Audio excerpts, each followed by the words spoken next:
Sitaw with gata. Very easy, budget friendly at napakasarap po na sitaw na merong gata. Pinahiwa ko lang po yung baboy na maliliit and then siya po yung magiging sahog. So sinangkotsa ko po siya sa bawang, sibuyas at kamatis. Niluto ko lang po mabuti para lumabas yung aroma ng bawang, sibuyas at lumambot na din po yung kamatis.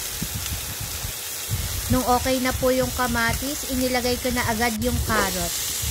2 pirasong maliit na carrots lang po yung isinama ko. And then niluto ko po siya for about mga 3 minutes para lumambot po yung carrots. Hinalo ko po siya mabuti.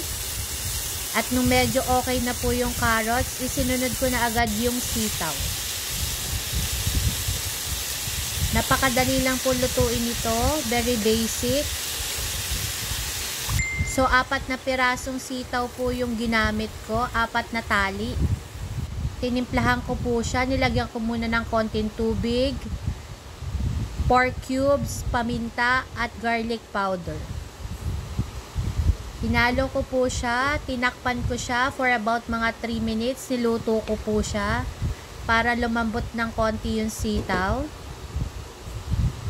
And then, nung kumukulo na po siya, inilagay ko na po yung Coco Mama fresh gata. 1 pack lang po yung ginamit ko. Kasyang-kasya na po siya. At hinaluan ko rin po siya ng konting asukal. Niluto ko po siya for about mga 3 minutes. Nung kumukulo na po siya, hinalo ko ulit. And then, nung malambot na po yung sitaw, almost done. Kain po tayo. Ginatang sitaw with gata. Thank you for watching. Hope you like it.